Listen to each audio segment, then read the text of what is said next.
तो चलो समझते हैं कि टॉर्क क्या होता है। ठीक है, चलो टॉर्क से भी पहले एक चीज समझते हैं कि यार ये फोर्स क्या होता है। What do we mean by force? अगर हम बोलते हैं फोर्स क्या है और इसकी रिक्वायरमेंट क्यों है,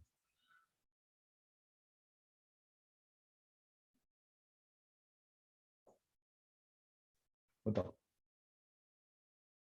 फोर्स क्या है और इसकी रिक्वायरमेंट क्यों है?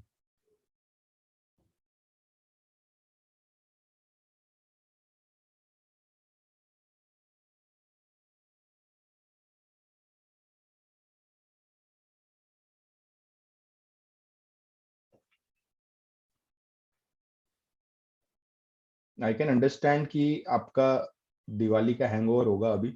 ठीक है, बट जितना जल्दी उससे बाहर आ जाओ अच्छा है, because we have to study, syllabus बहुत ज्यादा है ना। तो थोड़ा सा हमें चीजें समझना पड़ेंगे और पीछे की चीजें आपको क्लियर होनी चाहिए, अदरवाइज आगे की फिजिक्स आपको बोर भी लगेगी और टफ भी लगेगी, क्योंकि आपका एप्लीकेशन अब बढ़ता जाएगा फोर्स वगैरह का। ठीक है, जल्दी बताओ फोर्स क्या है और क्यों, इसकी रिक्वायरमेंट क्यों है हमें।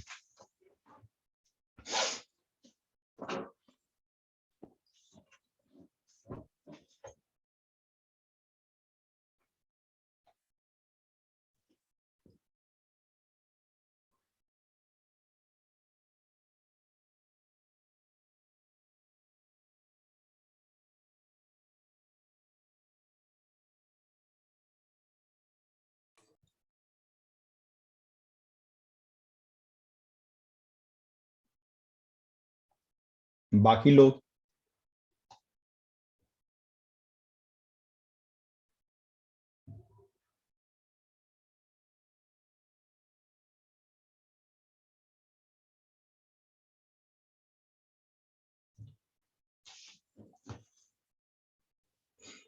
don't attend the classes just for sake of attending classes, otherwise it will be difficult for you to grow up your concepts।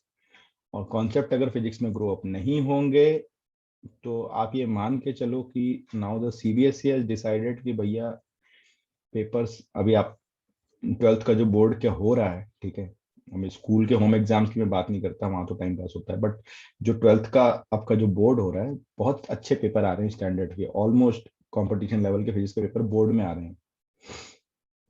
जो सीबीएसई ने सैंपल पेपर्स भी निकाले हैं वो बहुत स्टैंडर्ड पेपर्स हैं। अगर कॉन्सेप्ट नहीं क्लियर है तो रटे रटाए मामले में फिजिक्स तो ना निकल रही, भूल जाओ। तो आपको जवाब देना पड़ेगा और आपको थोड़ा सा सीरियस होना पड़ेगा ना, आधे लोग दोगे आधे नहीं दोगे। ठीक है, तो देखो फोर्स का मतलब बिल्कुल सिंपल है, मैं रिजिड बॉडीज की हम लोग बात कर रहे हैं अभी। तो रिजिड बॉडीज को अगर मुझे लीनियरली मूव करवाना है, ठीक है, अब बात समझना है, क्योंकि अब पुराने सारे कॉन्सेप्ट आपके घुसेंगे यहाँ से, सेंटर ऑफ मास से लेके हर चीज यहाँ पे यूज होने जा रही है। ठीक है, ये थोड़ा ध्यान से समझना। ठीक है, तो फोर्स का मतलब बहुत सिंपल है कि अगर हम रिजिड बॉडी को लीनियरली मूव करवाना, लीनियर मोशन में लेकर के जाना, तो मुझे फोर्स की रिक्वायरमेंट है, राइट। और टॉर्क जो होता है, ठीक है, जैसे कि यहाँ पे आपको एग्जांपल दिख रहा है, भाई आपको किसी नट को ओपन करना है, ठीक है, किसी बोल्ट को ओपन करना है, हम स्पैनर यूज करते हैं। अब स्पैनर को हम लोग एक सर्कुलर मोशन में मूव करते हैं, या स्क्रू को हम लोग एक सर्कुलर मोशन में मूव करते हैं, लेकिन स्क्रू की मूवमेंट कैसे होती है, इनवर्ड होती है।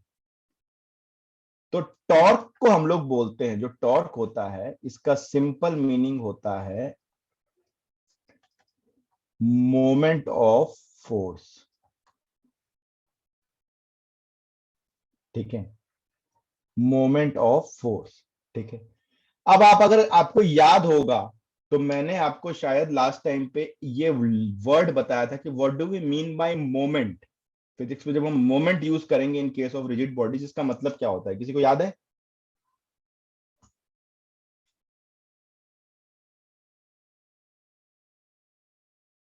अगर हम मोमेंट वर्ड यूज करते हैं,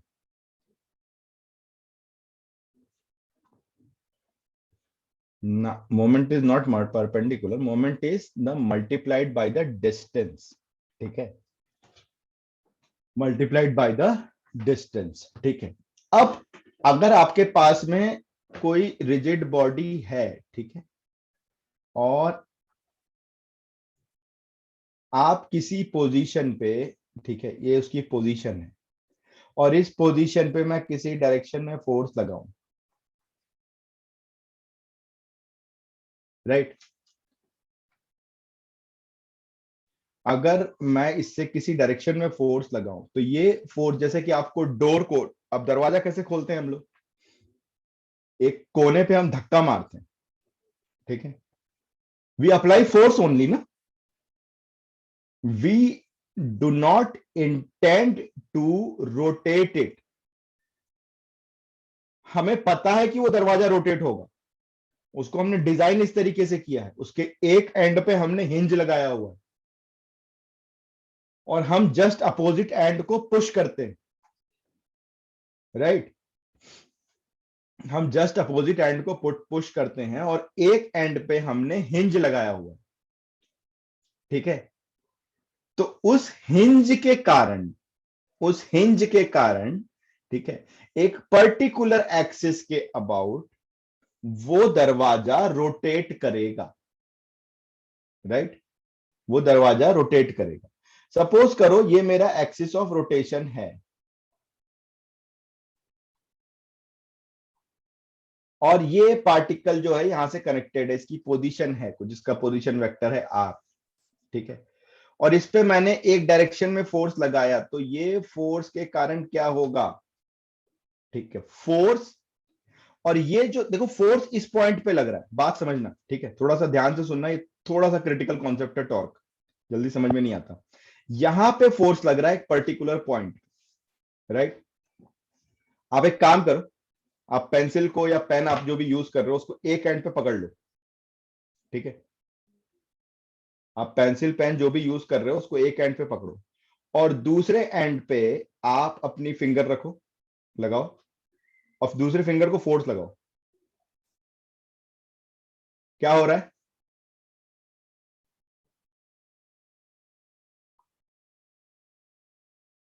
ठीक है। अब इस फोर्स को आप फिंगर को थोड़ा सा किसी एंगल पे लगाओ,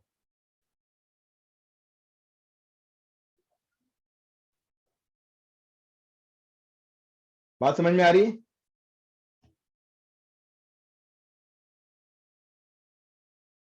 ठीक है। सारे लोग कर रहे हैं, फटाफट से हैंड रेस करके बताओ, सारे लोग क्या ये करके देख रहे हैं, बिना इसका टॉर्क समझ में नहीं आएगा बेटा। जो मैं बोल रहा हूं प्लीज को मेरे साथ करो, ठीक है। आप पेन को पकड़ो, एक हैंड को एकदम पूरा फिक्स कर लो। There is a difference Manasvi, there is a difference, ठीक है। पेन का वेट बहुत कम है, इसलिए शायद आपको फील नहीं हो रहा, there is a difference. Motion में डिफरेंस नहीं है, मोशन सेम मिलेगा आपको। एक बार फिंगर को एकदम परपेंडिकुलर रखो, एकदम नीचे की तरफ पेन से, और पुश करो, ठीक है। दूसरी बार पेन को थोड़ा सा फिंगर को एंगल पे रखो और सामने की तरफ पुश करो। आपको सेकंड केस में हल्का सा फोर्स ज्यादा फील होगा, सिंस पेन का मास बहुत कम है इसलिए वो फीलिंग कम है। किसी हैवी चीज को पकड़ोगे तो फीलिंग बिल्कुल आपको फील होगी, राइट। कितने लोग हैं ऐसे जिनकी चीज फील हो रही है जो मैं बोल रहा हूं।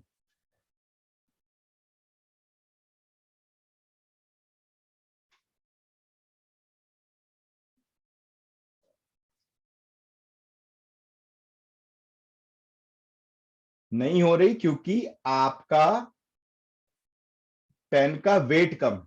आप कोई हैवी चीज ले आओ, आपके पास घर पे हैमर पड़ा हो सपोज करो, ज्यादा मास का, ठीक है, पेन का वेट कम है इसलिए, राइट। अच्छा, दूसरा ये भी हो सकता है पुश करने का तरीका कि आपने फिंगर तो टेढ़ी करी लेकिन पुश अभी भी ऊपर कर रहे हो, तभी भी वो फील नहीं होगा। जिस डायरेक्शन में फिंगर रखी उसी डायरेक्शन में फोर्स लगाने की कोशिश करो, उसको आगे खींचने की कोशिश करो। जैसे आपने परपेंडिकुलर रखा तो डेफिनेटली आप चाहते हो कि वाई एक्सिस पे मोशन, राइट। ध्यान से करो, करने की कोशिश करो इसको। अगर आपने परपेंडिकुलर रखा तो आप चाहते हो कि वाई एक्सिस पे मोशन हो, तो आप इसे ऊपर की तरफ धकेलोगे, ठीक है। लेकिन अगर आपने फिंगर को थोड़ा सा टेढ़ा रखा तो जिस डायरेक्शन में फिंगर रखा उसी डायरेक्शन में फोर्स लगाने की कोशिश करो, ठीक है। सिंस पेन का वेट बहुत कम है तो ये फीलिंग बहुत माइन्यूट होगी। थोड़ी हैवी चीज करके देख लो, आपको तुरंत फील हो जाएगी ये चीज, ठीक है। नहीं है तो 2 मिनट के लिए उठो, आजू बाजू में कोई एक डोर जरूर होगा, एक बार डोर को एकदम सीधा धक्का मारो और एक बार डोर को थोड़ा सा टेढ़ा धक्का मार के देखो, दोनों केस में आपको ताकत अलग अलग लगानी पड़ रही है, राइट। अब बताओ कितने लोगों को फील हुई ये चीज, कितने लोगों ने इसे किया एक्सपेरिमेंट को।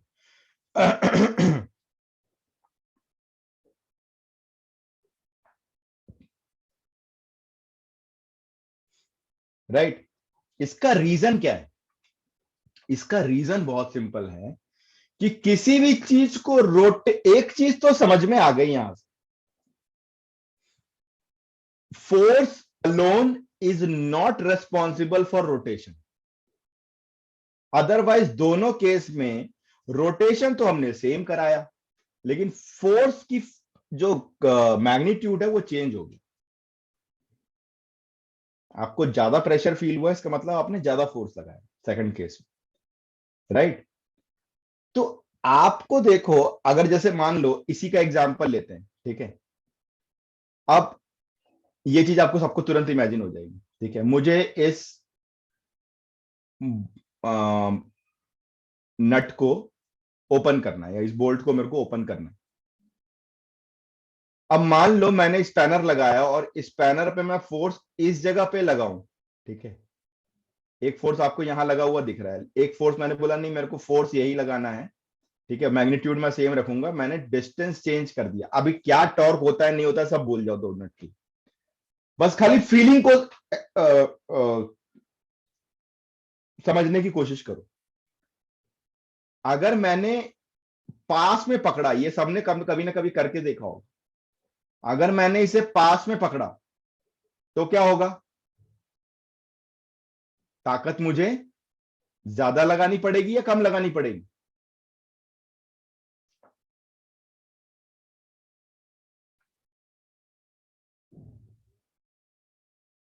सारे लोग बताओ।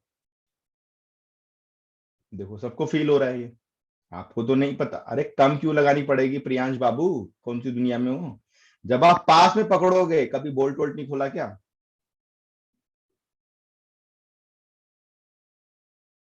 पास में पकड़ोगे जब आप, आपको ताकत ज्यादा लगानी पड़ेगी, ज्यादा फोर्स लगाना होगा, है ना, बिल्कुल सिंपल, है ना त्यागी साहब। ज्यादा फोर्स लगाना होगा मुझे, दूर जाएंगे कम लगाना पड़ेगा। जब गाड़ियों में, फोर व्हीलर में, जब हमें कभी नट खोलना होता है, ठीक है, तो उसके साथ में आप देखना, एक पाने के साथ में एक स्पैनर होता है, उसके साथ अलग से एक पाइप दी होती है ना। उस पाइप को हम और दूर ऐसे, इससे एक और एक्सटेंशन ऐसा कर लेते हैं हम लोग, यहाँ पाइप फंसा के फिर उसे खोलते हैं। क्यों? क्योंकि वो बोल्ट जो होता है बहुत ज्यादा टाइट होता है।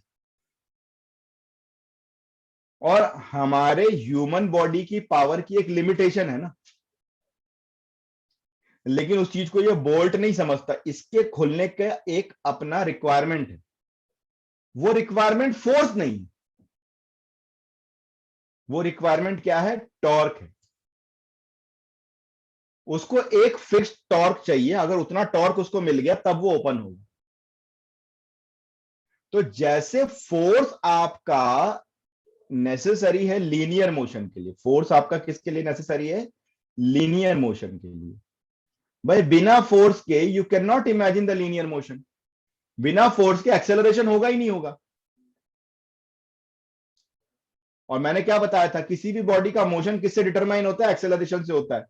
बाकी सारी चीजें डेरिवेटिव्स हैं, स्पीड, डिस्टेंस, ये सब डेरिवेटिव है। किसके डेरिवेटिव हैं ये? एक्सेलरेशन के। और एक्सेलरेशन के लिए मुझे क्या चाहिए? फोर्स चाहिए, राइट। वैसे ही टॉर्क की मुझे रिक्वायरमेंट किसके लिए है? रोटेशनल मोशन के लिए, राइट। टॉर्क की रिक्वायरमेंट किसके लिए है मुझे? रोटेशनल के लिए, रोटेशनल मोशन के लिए। अगर मुझे किसी चीज को रोटेट करना है तो मुझे उसे टॉर्क देना पड़ेगा। अब ये टॉर्क होता क्या है? इस टॉर्क का नाम है मोमेंट ऑफ फोर्स, ठीक है। अब इसमें कुछ बातें हम लोग समझते हैं, है ना। अब देखो, जैसे कि मैंने आपको बोला कि ये मेरा पॉइंट है ना, बात जरा ध्यान से समझना। इस पॉइंट पे मेरे जो फोर्स लगाया, मुझे इस बॉडी को रोटेट करना है, मैंने इस पॉइंट पे फोर्स लगाया। अब ये मेरा जो है ये एक्सिस ऑफ रोटेशन है, ठीक है। ये एक्सिस ऑफ रोटेशन, ठीक है। अब इस फोर्स के साथ ये जो लाइन जा रही है, जो फोर्स के डायरेक्शन में है, ठीक है, इसको हम लोग बोलते हैं line of action of force, ठीक है। तो जो टॉर्क होता है, टॉर्क आपका होता है force multiplied by lever arm, ठीक है।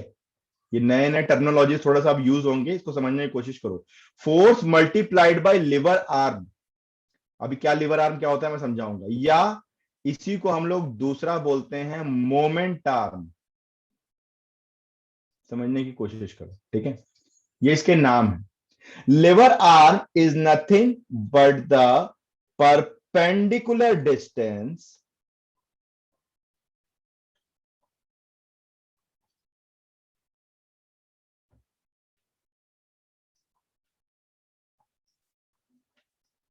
from axis of rotation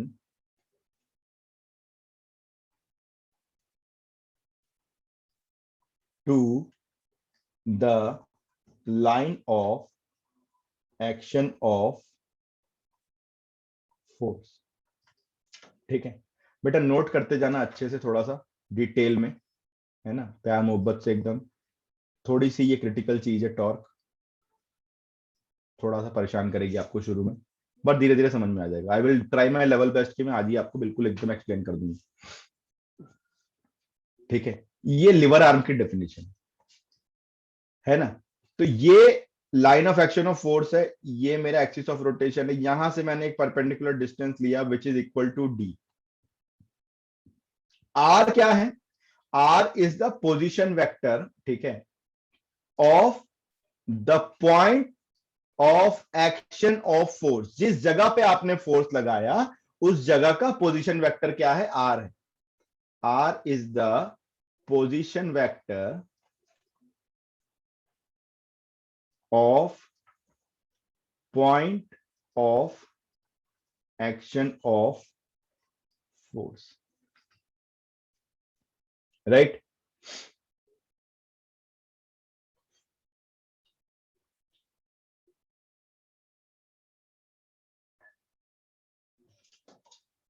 कर लिया यहां तक नोट?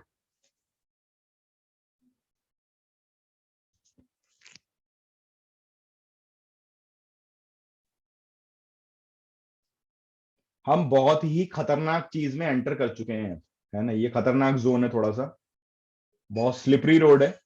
फिसलोगे तो पूरा चैप्टर हाथ से निकल जाएगा यहां से, इसलिए इसको छोड़ना नहीं बिल्कुल, धीरे धीरे करके समझेंगे, राइट।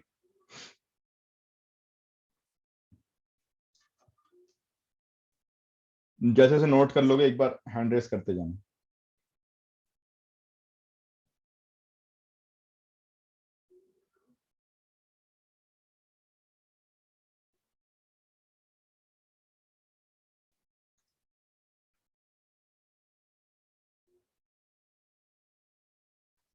ये बेटा लिवर आर्म, ये जो डिस्टेंस हम बता रहे हैं ना, ये लिवर आर्म आपके, ये एक्सिस ऑफ रोटेशन है, इस एक्सिस ऑफ रोटेशन से परपेंडिकुलर डिस्टेंस, ठीक है। ये ना 90 डिग्री इसलिए हम बना के दिखा रहे हैं आपको। Line of action of force पे 90 डिग्री पे आना चाहिए।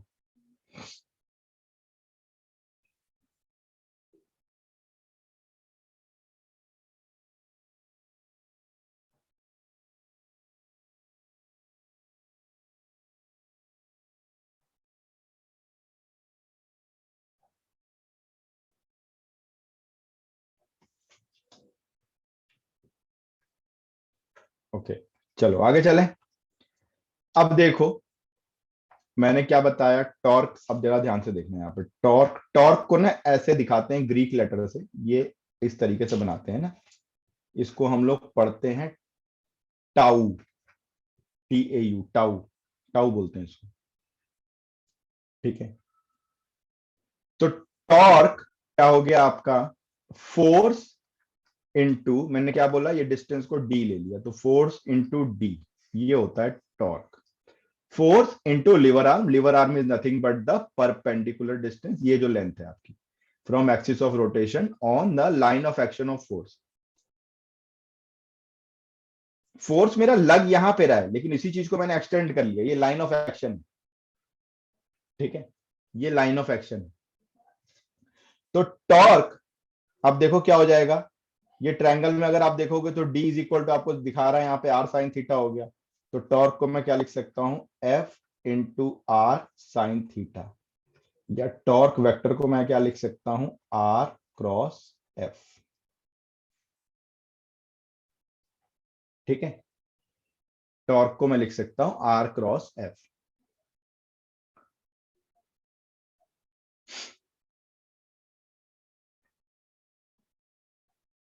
अब सपोज करो जो मेरा फोर्स है, ठीक है, ये मेरा फोर्स है एफ एक्स आई कैप प्लस एफ वाई जे कैप। इसके दो कंपोनेंट हैं, आई डायरेक्शन और जे डायरेक्शन में इसके दो कंपोनेंट हैं। ठीक है,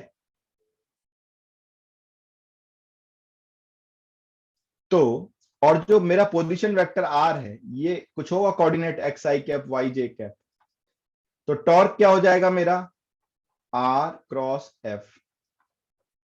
अब आर को हमने रख दिया जी एक्स आई कैप प्लस वाई जे कैप क्रॉस एफ एक्स आई कैप प्लस एफ वाई जे कैप।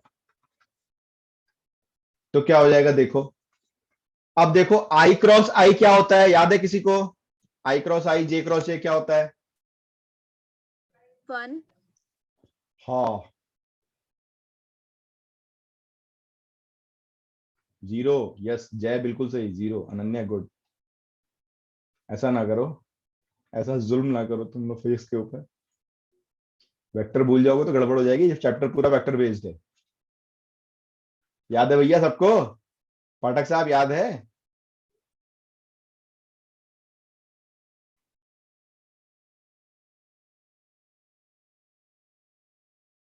पाठक साहब अपना रिदम लूज कर गए हो तुम, कहीं खो गए हो तुम।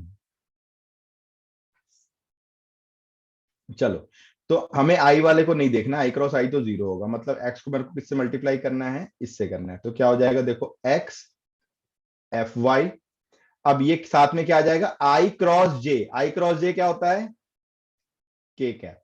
ठीक है, याद करो मैंने बताया था आई जे के, इस तरीके से बना लेना। ठीक है, तो आई क्रॉस जे के बराबर होगा। उसके बाद देखो वाई, जे जे जीरो हो जाएगा, तो वाई को मेरे को इससे मल्टीप्लाई करना है, तो क्या हो जाएगा, minus Y F X. Minus क्यों लगाया मैंने, क्योंकि J cross I is minus K cap. ठीक है, तो टॉर्क मेरा कितना आ गया, X F Y minus Y F X times K cap. अब इसको मेरे को प्रूफ करके दिखाने का मतलब ये है, the direction of torque will be perpendicular to both R and F. यानी कि देखो सारा काम एक्स वाई प्लेन पे हो रहा है, लेकिन टॉर्क की डायरेक्शन किधर है, जेड एक्सिस की तरफ। यहां पे अगर हम लोग देखें, हम लोग बोलेंगे सारा काम मेरा एक्स वाई प्लेन पे हो रहा है, लेकिन टॉर्क मेरा थर्ड एक्सिस की तरफ। बात समझने की कोशिश करो, है ना, टॉर्क किधर है मेरा, थर्ड एक्सिस की तरफ है। समझ में आ रही बात, ठीक है। Is it clear to all of you, फटाफट से हैंड रेस करो बेटा।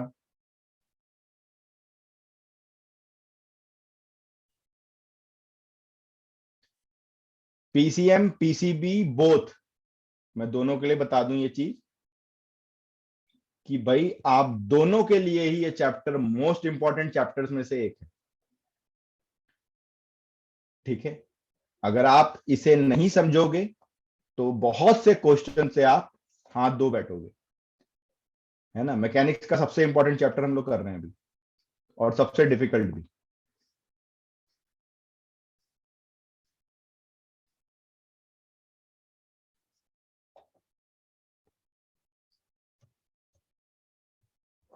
ठीक है, ये बात समझ में आ रही क्या सबको। ठीक है, अब देखो, अब छोटा सा मैं आपको एग्जांपल देता हूं।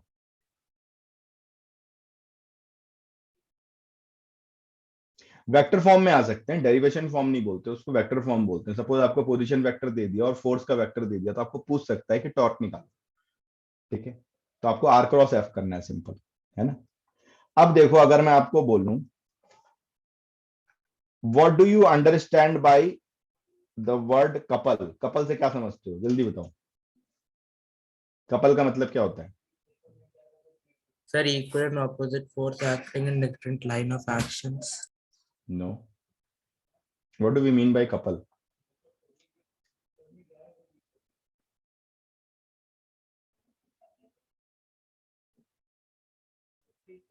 What do we mean by pair of two?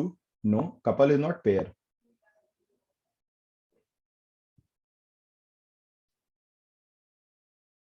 I have a pair of socks. I am having a couple of socks. Is it so?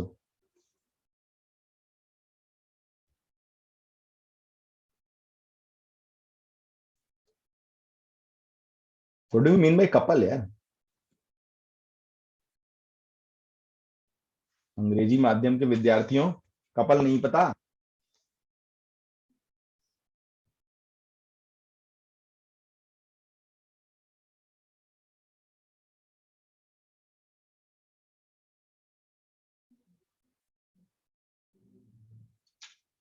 क्या होता है अनन्या? कपल पेयर तो नहीं होता। यस, ठीक है। Two things that are connected, not only two things, two opposite things, ठीक है, उसको हम लोग बोलते हैं कपल। तो यहां पे कपल का मतलब क्या होता है? जैसे कार में स्टीयरिंग होती है, तो स्टीयरिंग को हम क्या करते हैं?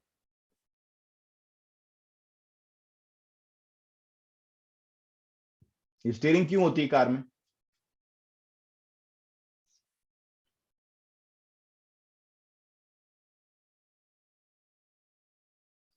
मान लो यहां पे मैंने लगाया एक फोर्स F,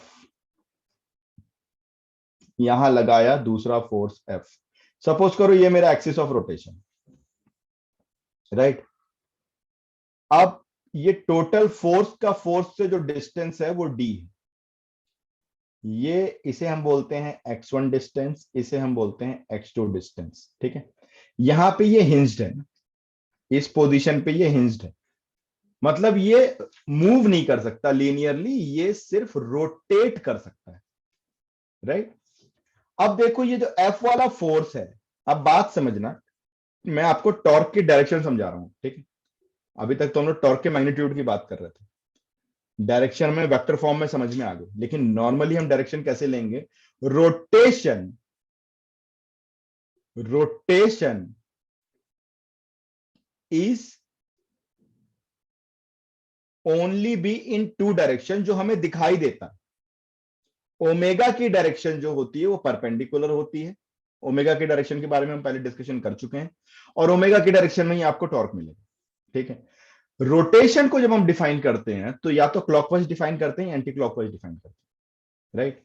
अब देखो जैसे ये वाला फोर्स है, ये इसको अगर मैं इसको 1 बोलता हूं, सपोज करो इस पोजीशन को मैं 1 पोजीशन बोलता हूं, इस पोजीशन को 2 पोजीशन बोलता हूं, तो जो 1 पोजीशन का फोर्स है वो इस मास को किस डायरेक्शन में रोटेट करेगा? अपवर्ड। रोटेशन या तो क्लॉकवाइज होगा या एंटी क्लॉकवाइज होगा, अपवर्ड डाउनवर्ड कैसे होगा? Anti clockwise.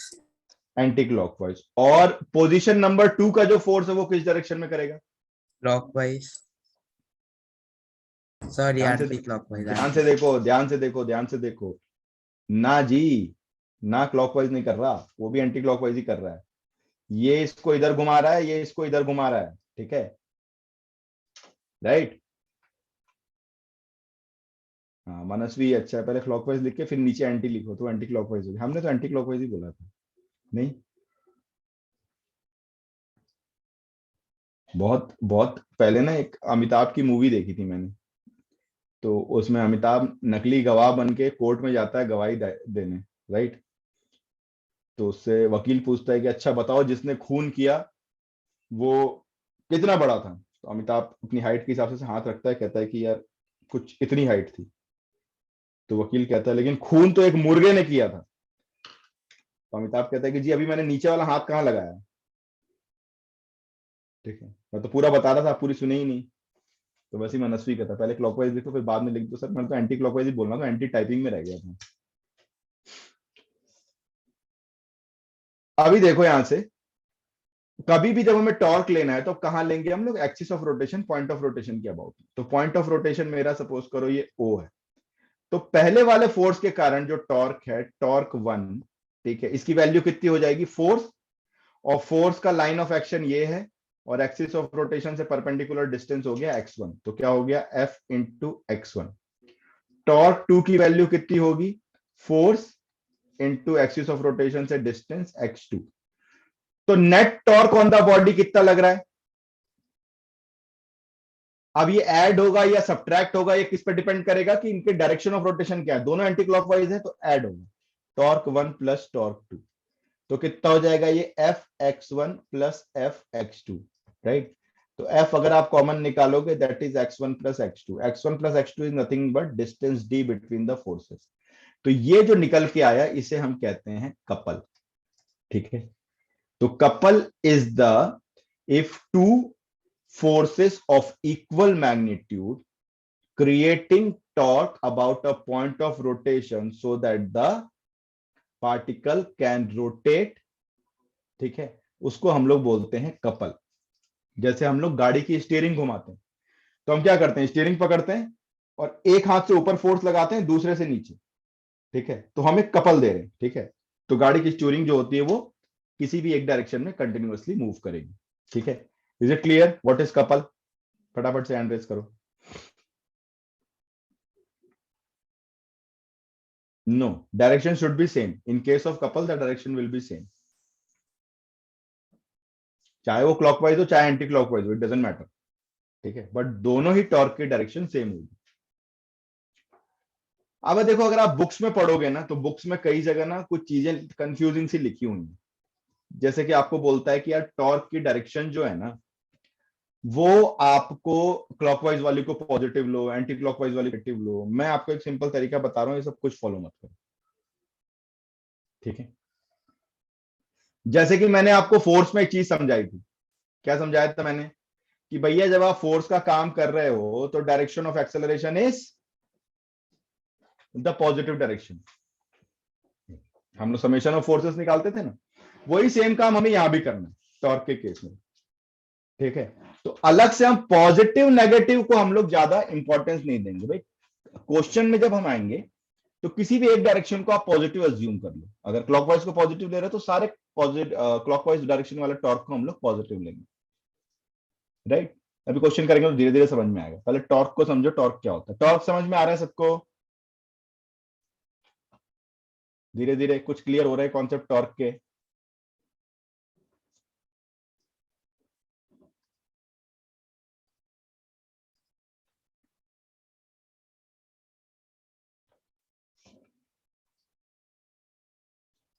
नाउ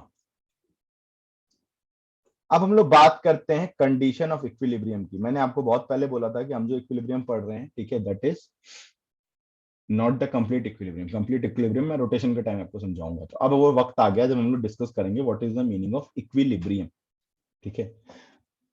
देखो कंडीशन ऑफ इक्विलिब्रियम आपको बोलता है the net force acting on the body should be zero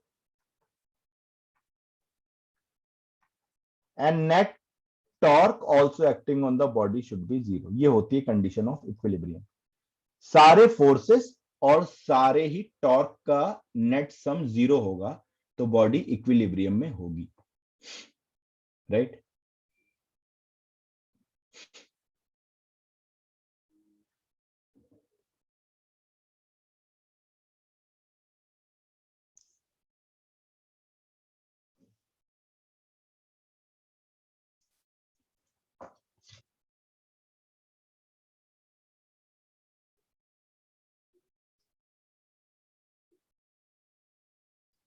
ठीक है, अब कुछ एग्जांपल्स देखते हैं कि ये इक्विलिब्रियम का मतलब क्या है।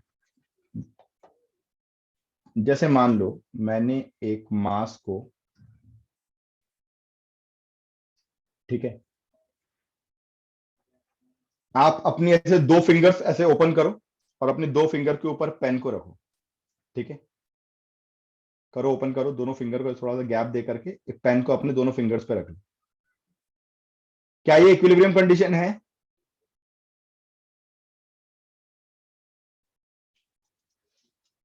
ठीक है,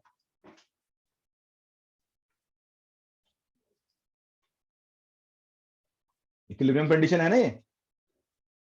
आपकी पेन मूव कर रही है क्या कहीं? कोई एक्सेलरेशन है क्या आपकी पेन में? दोनों फिंगर्स के बीच में आप पेन को रखो, ठीक है, दोनों फिंगर्स के बीच में आप पेन को रखो। अब मनस्वी कह रही sir my pen is rolling. बेटा फिंगर सीधा करो फिर, पेन नहीं संभाल सकते आप एक? यार कैसी बातें कर रहे हो? डोंट लेट इट रोल, ठीक है। तो देखो अब इसका एक फ्री बॉडी डायग्राम बनाते हैं। आपने जो फिंगर्स से पेन को होल्ड करके रखा, भाई आपकी दो फिंगर्स की ये पोजीशन होगी, ठीक है। अब इस पेन का वेट लग रहा होगा नीचे की तरफ, mg। अब जो फिंगर से जहां आपने होल्ड करके रखा है, क्या वहां भी कोई फोर्स लगेगा क्या?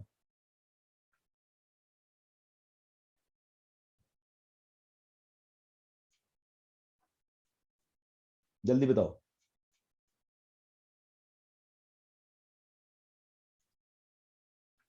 रिएक्शन फोर्स लगेगा। किधर लगेगा reaction force? Action reaction pair बनेगा, रिएक्शन फोर्स लगेगा। किधर लगेगा रिएक्शन फोर्स? ऊपर की तरफ लगेगा, ठीक है। अब लेट अस से this reaction is R1, this reaction is R2। भैया दोनों फिंगर है ना, एक हाथ की पांचों उंगलियां बराबर नहीं होती, बचपन से सुनते आ रहे हैं डायलॉग, तो दोनों फिंगर की रिएक्शन फोर्सेस भी डेफिनेटली अलग होंगे, ठीक है। लेकिन वो साथ मिल जाती हैं तो एक मुट्ठी बन जाती है। ऐसे ऐसी कहावतें आपने भी सुनी होंगी बचपन से, नहीं?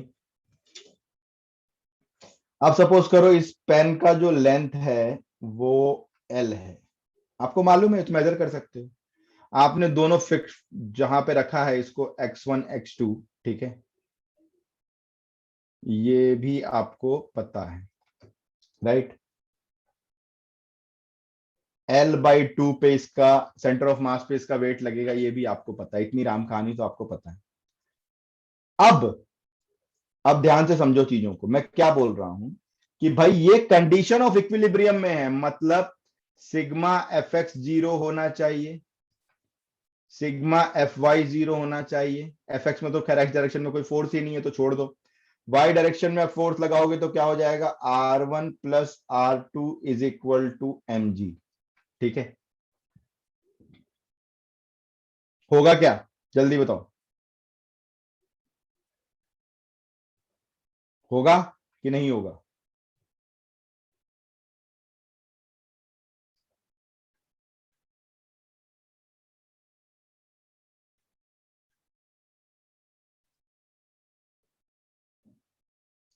अब सवाल ये उठता है कि हम करना क्या चाह रहे हैं। हम ये करना चाह रहे हैं कि यार मैंने कितना कितना रिएक्शन फोर्स लगाया कि मेरा ये पेन इक्विलिब्रियम में आ गया, मेरे को ये पता करना है। तो उसके लिए मुझे एक तीसरी कंडीशन पता है कि भैया टॉर्क भी 0 होना चाहिए। अब टॉर्क 0 करना है तो मैं जरा सा ना इस डायग्राम को बड़ा बना दूं ताकि ना टॉर्क हमें अच्छे से समझ में आना चाहिए, है ना। इसको एनलार्ज जूम करके बना देते हैं कि ये मेरा R1 लग रहा है, ये मेरा R2 लग रहा है, ये मेरा mg लग रहा है, ठीक है। यहां से यहां तक का डिस्टेंस x1 है, यहां से यहां तक का डिस्टेंस L/2 है, यहां से ये डिस्टेंस भी L/2 है, और सपोज करते हैं ये डिस्टेंस x2, ठीक है। अगर देखो इक्विलिब्रियम कंडीशन है तो मेरा रोटेट तो कहीं कर नहीं रहा है, लेकिन मैं किसी भी एक पॉइंट के अबाउट टॉर्क निकाल सकता हूं। सपोज करो मैं R1 के अबाउट टॉर्क निकालता हूं, इसको मैंने एक्सिस ऑफ रोटेशन ले लिया, ठीक है। आपने कितने लोगों ने डायग्राम बनाया भाई अपनी नोटबुक में? ऐसा कौन कौन है जो नोटबुक लेकर नहीं बैठा है, वो वीडियो देख रहा है आराम से बैठ के, कहानी सुन रहा है हैं? जल्दी बताओ, ऐसा कोई है?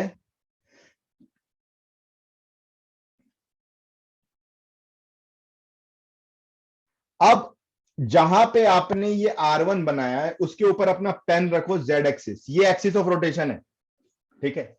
समझना पड़ेगा धीरे धीरे से, टफ है टॉपिक, इसलिए मैं बहुत आराम से करा रहा हूं काम। इसके ऊपर रखो, पेन रखो सीधा, ठीक है, ऊपर हवा में, हवा में मतलब उस पॉइंट को टच करता हुआ, जो टिप है उस पॉइंट पे रखो और ऊपर रखो, ये एक्सिस ऑफ रोटेशन है।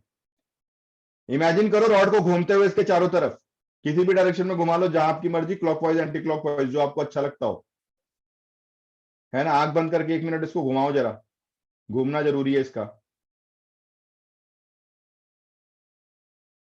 घूम पा रहा है क्या सबका? एक्सिस ऑफ रोटेशन समझ में आ रहा है? कित्तों की रॉड घूम गई, मतलब कित्तों का पेन घूम गया, गोल गोल घूम गया। चलो अब करेंगे जी टॉर्क का मैनिपुलेशन। हमें क्या करना है? Summation of net torque is 0।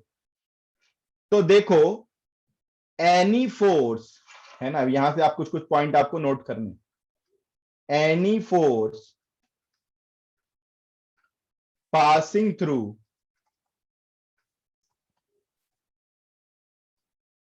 axis of rotation, its torque will be 0।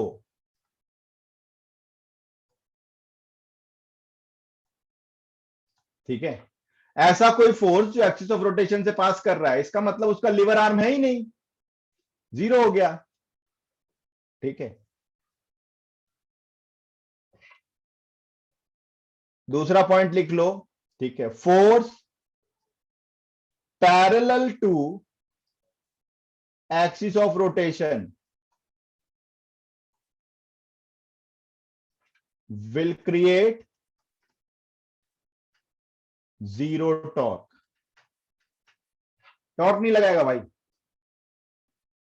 ठीक है।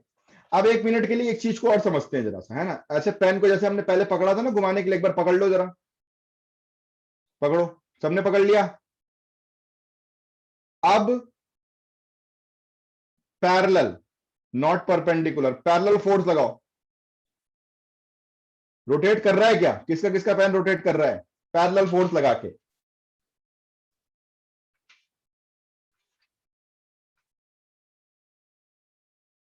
है ना, पेन को हमने पकड़ा, ठीक है, और टिप पे इधर ऐसे पैरेलल, ऐसे ऐसे लगाना है फोर्स, ऐसे फोर्स लगा के देखो, घुमा पाते हो क्या इसको? रोटेट करवा पा रहे हो क्या? कितना भी ताकत लगाओ, पूरी ताकत लगा दो, दूसरे हाथ की तरफ से पेन स्लिप करना शुरू कर देगा, लेकिन ये रोटेट नहीं करेगा।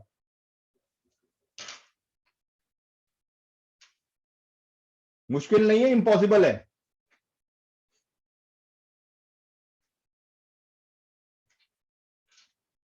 सबका हुआ क्या ये सबको समझ में आया क्या? किसने किसने एक्सपेरिमेंट किया? फटाफट से हैंड रेस करते जाओ, है ना।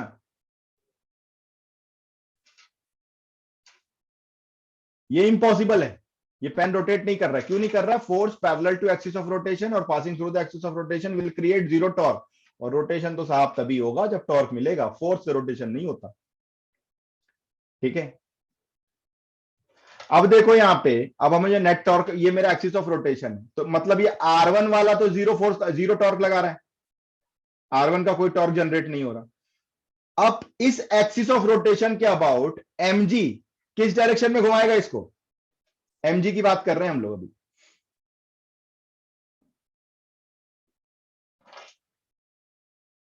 mg ये वाला मेरा एक्सिस ऑफ रोटेशन है, जहां से R1 पास कर रहा है, तो mg इसको किस डायरेक्शन में घुमाने की कोशिश करेगा? सारे लोग आंसर करेंगे। mg किस डायरेक्शन में घुमाएगा?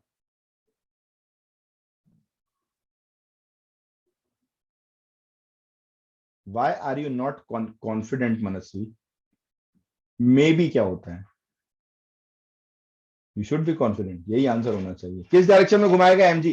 देखो वो घुमा रहा है या नहीं घुमा रहा है ये इंपॉर्टेंट नहीं है। अगर मान लो इक्विलिब्रियम कंडीशन में हम फोर्स लगाते थे, याद करो, ठीक है, जब तक हम लोग बॉडी के शेप एंड साइज को डिसाइड नहीं किए थे, तब तक हम लोग लीनियर मोशन की बात कर रहे थे। तो जब हम फोर्स लगाते थे, ठीक है, तो कोई फोर्स उसको चला रहा है या नहीं चला रहा है ये इंपॉर्टेंट नहीं है, फोर्स लग तो रहा है ना। तो अगर चलाएगा तो किस डायरेक्शन में चलाएगा। वैसे यहां पे जरूरी नहीं है कि एमजी इसको रोटेट करा रहा है, नहीं करा रहा रोटेट, मेरे को पता है कुछ भी नहीं हो रहा, कोई रोटेशन नहीं हो रहा। लेकिन अगर एमजी को मौका मिला इसको रोटेट कराने का तो किस डायरेक्शन में कराएगा। तो एमजी इसको नीचे की तरफ ले जाएगा, ये एक्सिस ऑफ रोटेशन है तो इधर रोटेट कराएगा ऐसा। तो ये कौन सा डायरेक्शन हुआ, क्लॉकवाइज हुआ, ठीक है। अब किसी भी एक डायरेक्शन को आप पॉजिटिव ले लो, सपोज हम क्लॉकवाइज को पॉजिटिव बोलते हैं, क्लॉकवाइज जो मेरा टॉर्क है वो पॉजिटिव। अब मेरे को इसकी डायरेक्शन समझ में आ गई, इसका टॉर्क कितना हो जाएगा, mg एक्सिस ऑफ रोटेशन से परपेंडिकुलर डिस्टेंस, मतलब ये डिस्टेंस, कितना डिस्टेंस है ये, l/2 माइनस x1, तो mg into l/2 minus x1।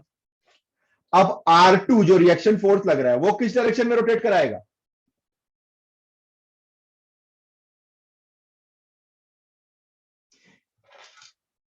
Randomly answer नहीं करना, आंख बंद करके नहीं, ये रोटेशन आपकी इमेजिन होना चाहिए। तभी मैंने बोला था पहले एक बार घुमाओ, इस एक्सिस ऑफ रोटेशन के अबाउट घूमने दो इसको, एंटी क्लॉकवाइज, ठीक है। ये इधर लेके जाएगा ना इसको, अगर मौका दिया जाए इसको घुमाने का तो इधर घुमाएगा ही। अब इसका डिस्टेंस एक्सिस ऑफ रोटेशन से डिस्टेंस लेना है, मतलब यहां से लेकर के ये यहां तक का डिस्टेंस, ठीक है। एक यहां से लेकर के यहां तक का डिस्टेंस आपको लेना है, और डायरेक्शन क्या हो गई, एंटी क्लॉकवाइज, मतलब -R2 इंटू ये डिस्टेंस कितना हो जाएगा, कौन बताएगा जल्दी से फटाफट से एकदम से। L में से, टोटल L में से x1 और x2 दोनों माइनस कर देंगे क्या, तो L minus x1 minus x2 हो जाएगा क्या, is equal to 0। Net torque 0 होना चाहिए, दो ही फोर्स है दो ही टॉर्क लगेगा। अब यहाँ पे देखो, मास आपको पता है, जी पता है, डिस्टेंस हमें सारे मालूम थे, तो आप R2 की वैल्यू बड़े आराम से निकाल लो। अगर R2 निकल गया तो R1 यहां से निकल जाएगा आपका। ये है कंडीशन ऑफ इक्विलिब्रियम।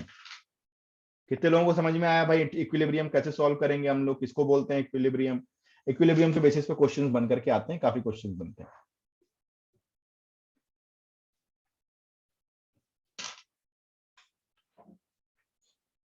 समझ आ गया अच्छे से, कितने प्रतिशत भारतीयों को समझ में आया भाई।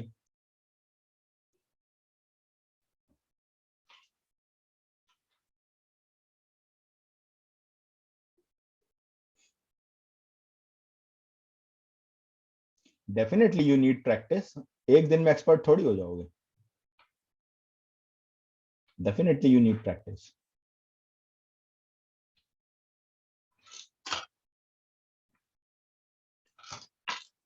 अब देखो हमने टॉर्क क्या बोला, टॉर्क आपका होता है R into F, right, okay.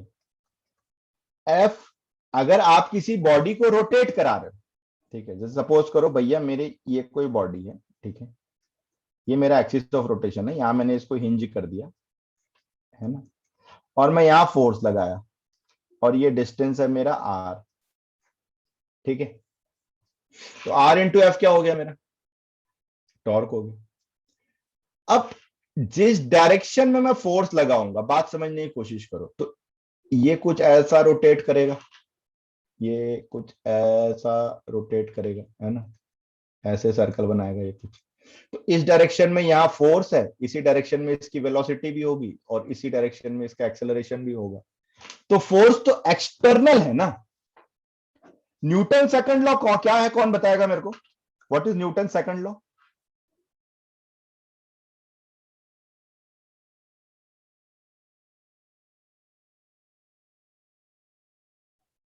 Newton के गति का द्वितीय नियम क्या बोलता है, what is Newton second law states.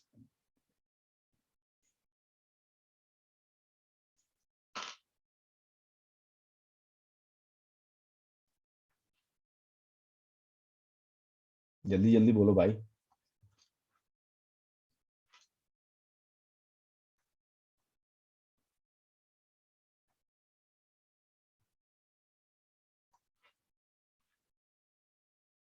F is equal to ma, as simple as that, right?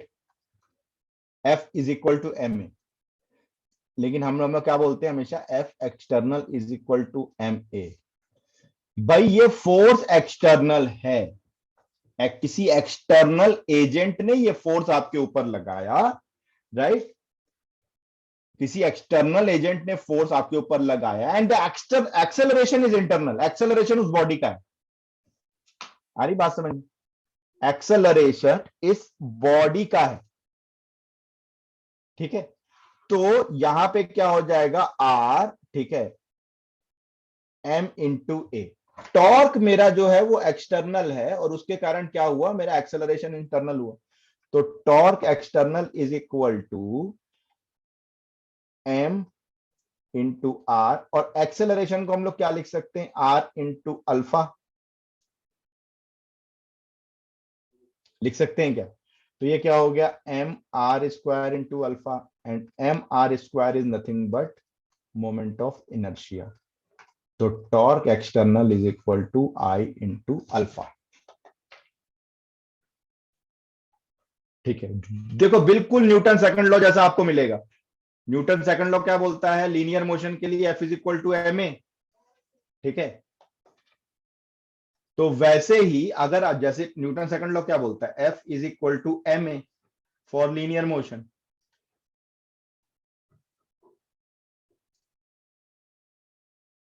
ठीक है? तो for F is equal to M A for linear motion, तो for external, try to understand, ठीक है? Force यहां पे external होता है, एक्सेलरेशन इंटरनल होता है। वैसे ही जब आप एक्सटर्नल टॉर्क लगाओगे, if there is a torque on the body, then there will be an angular acceleration available, ठीक है? Try to understand, this is very very important concept. Yes, तो जो काम लीनियर मोशन में मास का होता है, what is mass, why we are using F is equal to M A, because that is not mass there, that is representing inertia. कई बार discuss कर लिए कि लीनियर मोशन में mass works as inertia, mass is not inertia, but mass is representing inertia in case of linear motion. Similarly, in case of rotational motion, the mass is replaced by moment of inertia, and acceleration will be the angular acceleration. Is it clear to all of you?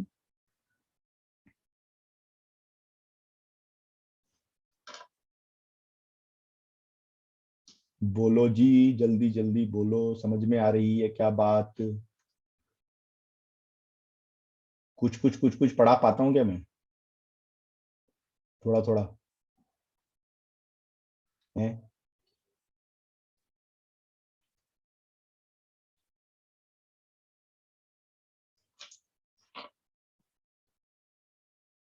आज today I was asking class 9th students कि बेटा किसको किसको physics अच्छी लगती है। सारे लोगों ने हैंड्स डाउन कर लिया अपने। मतलब इससे घोर बेइज्जती नहीं हो सकती फिजिक्स टीचर की।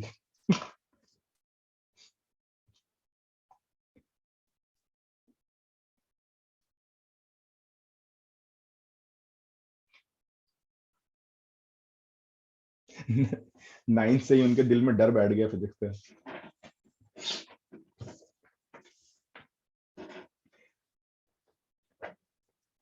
मैं मतलब इफ आई से ना, जो क्लास मतलब सब्जेक्ट बड़ा इंटरेस्टिंग है, प्रैक्टिकल सब्जेक्ट है। इसको आप एकदम थ्योरेटिकल फॉर्मूला बेस समझने की कोशिश करोगे कि फॉर्मूले आ जाए, हम क्वेश्चन बना लें, ठीक है? तो फिर तो आप भूल जाओ फिजिक्स, तो फिर आपके दूर दूर तक कोई रिश्ता नहीं। टफ है, डेफिनेटली टफ है, ठीक है? क्योंकि कोई भी चीज आपके सराउंडिंग में जो प्रैक्टिकली हो रही है उसको समझना इतना आसान काम तो है नहीं, राइट? आप सोचोगे 10th वाले रूटीन पे आप फिजिक्स समझ लो, तो फिर तो आप भूल जाओ, it is next to impossible, ठीक है? प्रैक्टिस की रिक्वायरमेंट है क्वेश्चंस। अब क्वेश्चंस को ना यहाँ पे मैथ्स के जैसे क्वेश्चन होते हैं ना कि भाई हम पढ़ते हैं और फिर हम ट्रिक्स सोचते हैं, वो यहाँ पे दूसरा हिसाब किताब है। जो क्वेश्चन में दिया है ना, वो पूरा आपके दिमाग में वो पिक्चर 3D व्यू में एकदम डिजिटल एक्सरे के टाइप से पूरी रोटेट होनी चाहिए, मतलब पूरी आपके दिमाग में पिक्चर आनी चाहिए कि कैसे वो चीज हो रही है वहां पे, क्योंकि इवेंट्स गिवन होते हैं क्वेश्चन में। और अगर वो एनिमेशन अपने दिमाग के अंदर आप क्रिएट करना सीख गए, तो फिजिक्स बच्चों का खेल है। इसलिए मैं पूरी कोशिश करता हूं कि मैं आपको वो इमेजिनेशन क्रिएट करा सकूं दिमाग में। तो अगर वो होना शुरू हो गया तो आएगा। तो मतलब ऑल ऑफ अस अपन किसी से पूछो कि भैया फिजिक्स कैसी लगती है, तो पहला जवाब रिएक्शन 90% केसेस में ये तो बहुत बेकार है, हटा देना चाहिए सिलेबस से इसको। और गवर्नमेंट ने भी आपकी बात सुन ली, स्पेशली जो नीट वाले हैं। तो देखो आपके टाइम तक तो ये हो ही जाएगा, physics will just be a passing marks for you, तो you don't have to bother about the things, है ना।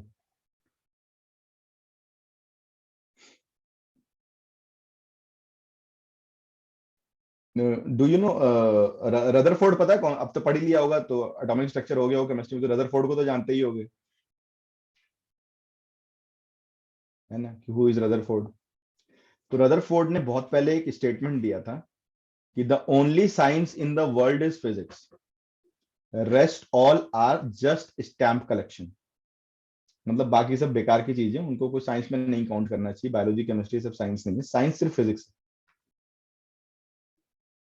और आज आप देख लो, it's only because of physics the world has changed around. आज हम बैठ के ऑनलाइन पे आराम से बातें कर रहे हैं, डिस्कशन कर रहे हैं, that is because of physics. Even in medical science जो इतनी तरक्की कर गया, जो इतनी चीजें हो रही हैं, जो उसके लिए इक्विपमेंट्स और सब फिजिक्स ने बनाए हैं। तो है तो इंटरेस्टिंग, लेकिन हाँ पता नहीं, फिर भी स्टूडेंट्स के लिए थोड़ा सा ये हमेशा भारी रहता है, राइट। चलो, getting back to the topic. तो आपको ये समझना कैसे है कि अगर टॉर्क है, यही चीज मैंने आपको बोली थी कि रोटेशन और सर्कुलर मोशन में एक बहुत ह्यूज डिफरेंस है, कि सर्कुलर मोशन हम कौन सा पढ़ते हैं? यूनिफॉर्म सर्कुलर मोशन पढ़ते हैं। लेकिन अगर टॉर्क है तो अल्फा होगा, अगर नेट फोर्स है तो एक्सेलरेशन होगा, अगर एक्सेलरेशन नहीं है तो नेट फोर्स जीरो है, अगर अल्फा नहीं है तो नेट टॉर्क जीरो है। हमारी बात समझ में? ठीक है। तो टॉर्क, जैसे वहां फोर्स एक एक्सटर्नल एजेंट था, यहां टॉर्क एक एक्सटर्नल एजेंट है, और वो टॉर्क क्या क्रिएट कर रहा है? आपका एंगुलर एक्सेलरेशन क्रिएट कर रहा है। Is it clear? ये एंगुलर एक्सेलरेशन थोड़ी खतरनाक चीज है, उसको सेंटर ऑफ मास से हम रिलेट करेंगे, बट अभी नहीं करेंगे, बाद में करेंगे। ठीक है, यहां तक की कहानी क्लियर है क्या? ठीक है, तो हम लोग कुछ क्वेश्चन देखते हैं छोटे छोटे से। ठीक है, देखो एक क्वेश्चन, एक मेटल बार है 70 सेंटीमीटर लॉन्ग। ठीक है, यानी यहां से ले करके यहां तक का जो डिस्टेंस है वो 70 सेंटीमीटर है, एंड टू एंड, 4 kg इन मास।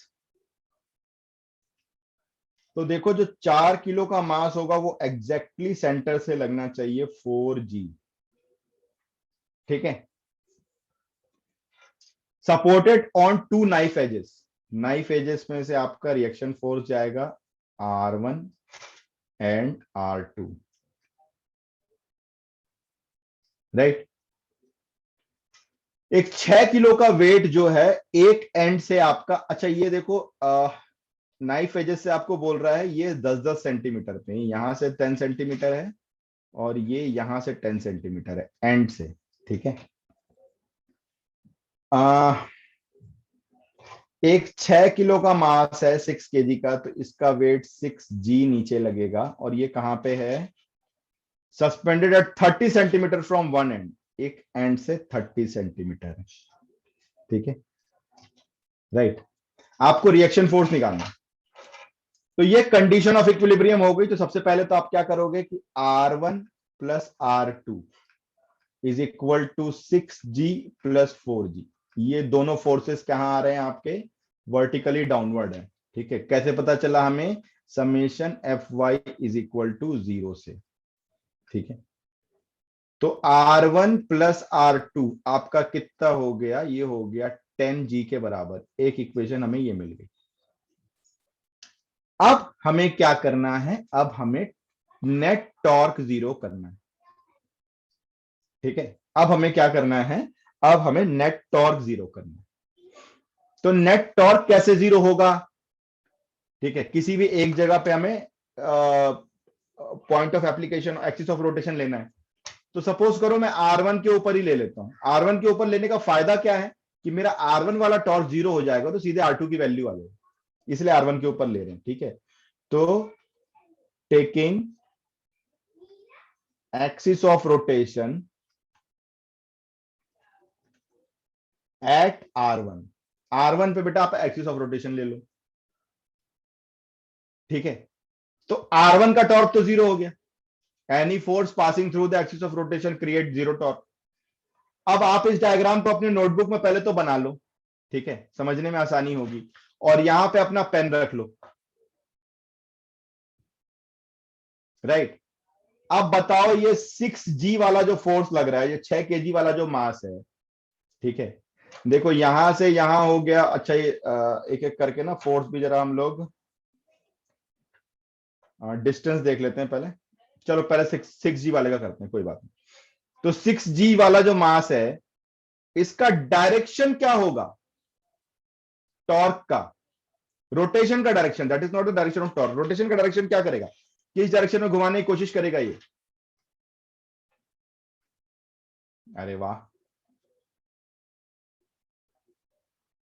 प्रियांश,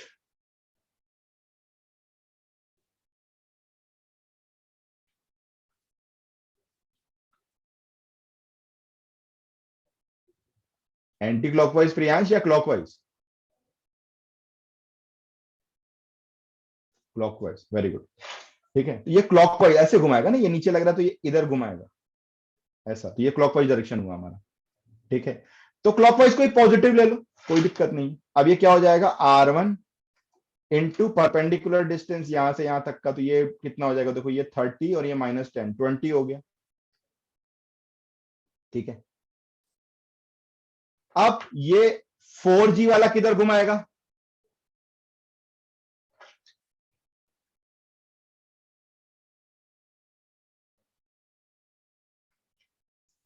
है ना, ये भी ऐसा ही घुमाएगा क्लॉकवाइज। अब यहां से एक्सिस ऑफ रोटेशन से ही डिस्टेंस लेना है परपेंडिकुलर, ये डिस्टेंस कितना हुआ भाई? तो देखो एंड से ये टोटल 70 था, तो जो उसका वेट लगेगा वो 35 पे लगेगा ना, आधे पे लगेगा एग्जैक्टली, सेंटर ऑफ मास आधे पे आएगा। तो 35 - 10 विच इज 25, डायरेक्शन आपकी, अरे सॉरी मैंने यहाँ पे R1 लिख दिया, sorry sorry sorry, extremely sorry. ये 6G है, 6G इंटू 20 और प्लस 4G का भी सेम डायरेक्शन आ रहा है। ठीक है, तो 4G इंटू कितना हो जाएगा? 25 हो जाएगा ना, ये 35 - 10, 25। और R2 किधर घुमाने की कोशिश करेगा?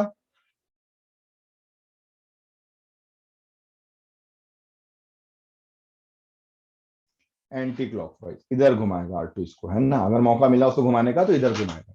तो -R2 और डिस्टेंस देखो कितना आएगा डिस्टेंस बेटा? 50 हो जाएगा ना, राइट? सही बोल रहा हूं ना मैं?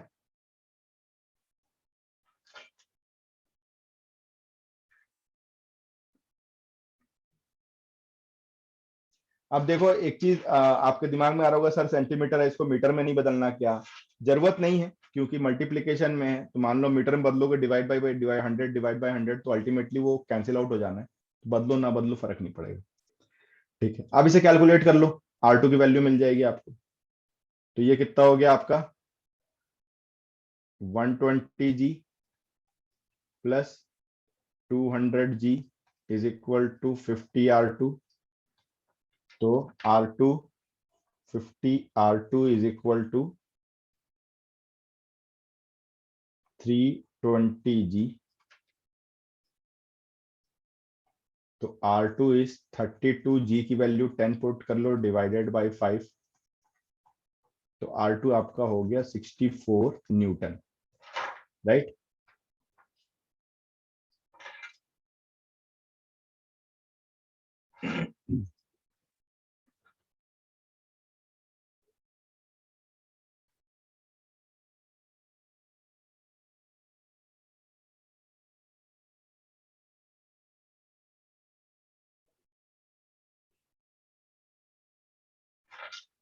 अच्छा, ये 100 होगा ना, सॉरी।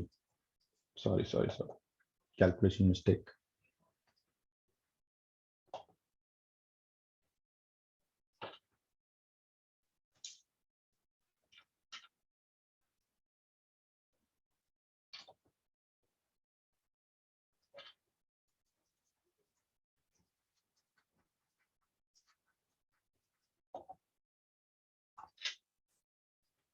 ये 100 हुआ, तो ये आपका हो गया 220G is equal to 50 R2। ठीक है, तो R2 is 22/5 into 10। Yeah, I got it. Sorry, calculation mistake थी। तो R2 इज 44 न्यूटन। ठीक है, अब आपको पता है R1 plus R2 is equal to 10G मतलब 100 कर लो, तो R1 प्लस 44 इंटू 100, तो R1 की वैल्यू कितनी हो गई? 66 न्यूटन।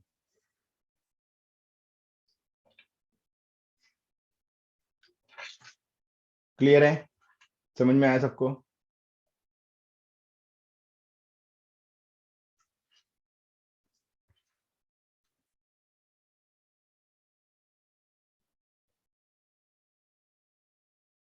फटाफट से हैंड रेस करो।